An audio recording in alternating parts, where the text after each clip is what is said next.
people think that blood donation is important, but there's a couple of things that they don't realize. I think that they think someone else is doing it, that everybody is donating but me. I'm afraid of needles. I'm scared, but everyone else is doing it. And I think that they don't realize how often it's needed. We host about 3 to 5 blood drives every single day to maintain the usage at the 19 area hospitals that we support. And I always liken it to the food bank. People understand that there's food insecurity and that we're always needing to make sure that the food banks are supplied. It's very similar with the blood bank. We have trauma situations. We have cancer patients. Even if there was no trauma, just illnesses like cancer, we would need thousands of units of blood all the time to make sure that just those patients are taken care of. It's a livable product. What comes out comes in. We need constant donations. Tragedies can happen, especially when we had the tragedy here in El Paso with the shooting. We did get an influx of donors coming in to donate, but like I said, it's a process. So a lot of people think you donate and it's ready the next day. It doesn't happen like that. So we always have to make sure that we always have donors or have blood. And we always tell all the donors, don't wait until a tragedy happens for you to donate, because the blood won't be ready as quickly as we would like it to be ready for. Once a donor donates, it does go to the laboratory. Those tubes get shipped out to either Tempe or to Dallas to get tested.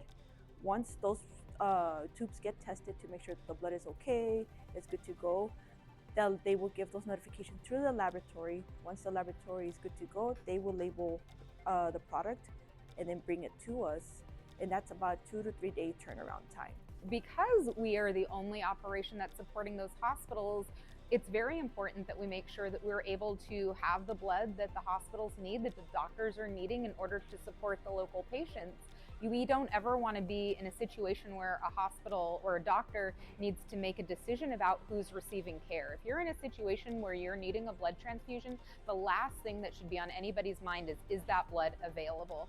And what makes it incredibly beautiful is just that it's this incredibly selfless gift that someone is giving for a complete stranger. So it really is kind of a beautiful gift that you're giving to someone you don't know. We're the ones that get all the orders for the hospitals, and we're the ones prepare the blood for the hospitals. We get all the boxes ready. We see how many units are being ordered. We have an ordering system that the hospitals have access to input their orders in a daily, and we just provide all the blood to the hospitals here locally. It's a beautiful opportunity for us to say thank you. Thank you to all of the organizations that host blood drives. Thank you to the coordinators that put it together. Thank you to the blood donors. Only about 3% of the nation, bringing it down a little bit smaller, donate blood.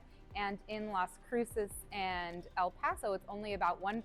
So it's really a good opportunity to just say, thank you for being part of that small elite group that's saving lives every day. Thank you to Memorial Medical Center for hosting a blood drive every other month. 6 blood drives a year is a huge deal and makes such a huge impact for our community and for our local patients.